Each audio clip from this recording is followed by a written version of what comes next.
ఆ ఎల్లా ప్రగతి భవన్ అనే పేరు మీద పెద్ద గడిని నిర్మించుకొని కష్టాలు చెప్పాలి అని గద్దరన్న పోతే ఎర్రటెండకు మిట్ట మధ్యాహ్నం 3 గంటలు నీ గేటు దగ్గర నించోబెట్టినావు కదా కేసీఆర్. ఈ పాపం ఊరికెపోతుందా అని నేను అడుగుతున్నా. అందుకే కదా పార్టీని మొన్న జరిగిన ఎన్నికలలో బొక్కలు ఇరగొట్టి బోర్ల బొక్కలేసి గుణపాఠం చెప్పిండ్రు. గద్దరన్న ఉసురు తలిగింది కాబట్టి మీ బొక్కలు ఇరిగిన బిడ్డ గది గుర్తుపెట్టుకోండి అని నేను చెప్పదలుచుకున్నా.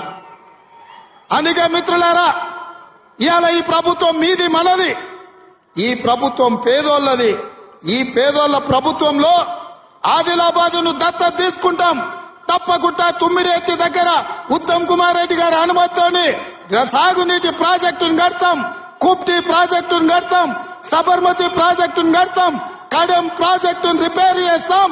ఈ ప్రాంతాన్ని సాగునీటి రంగంలో పైనుంచి వస్తుంటే మా కొండ సురేఖక్క చూపిస్తుంది.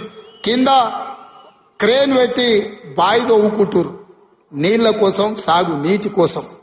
మరి ఆ సన్నాసోడు 1 కోటి ఎకరాలకు నీళ్లు ఇచ్చిన అన్నాడు. ఏడిచ్చిండా? వచ్చిన ఇవాళ హెలికాప్టర్ల పైనుంచి వస్తే ఎడారిని చూసినట్టుంది, ఎండిపోయిన పొలాలు కనిపిస్తున్నాయి. నీళ్ల కోసం బావులు తవ్వుకుంటూరు.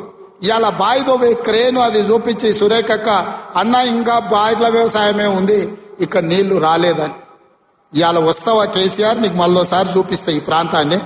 ఏనాడా నువ్వు వచ్చినవో రాలేదో నాకు తెలియదు, ఎన్నికలప్పుడు ఓట్లాడుకోనికి వచ్చి ఉంటావు కానీ ఈ ప్రాంతాన్ని చూడడానికి ఎప్పుడన్నా వచ్చినవా? రా, ప్రభుత్వం హెలికాప్టర్ పెడుతుంది, మేము వస్తాం, నీకు చూపిస్తాం. 1 కోటి ఎకరాలకు నీళ్లు ఇస్తా అనే పేరు మీద లక్షల కోట్ల రూపాయల దోపిడీకి పాల్పడ్డావు తప్ప ఈ ఆదిలాబాద్ కు నీళ్లు ఇవ్వలేదు.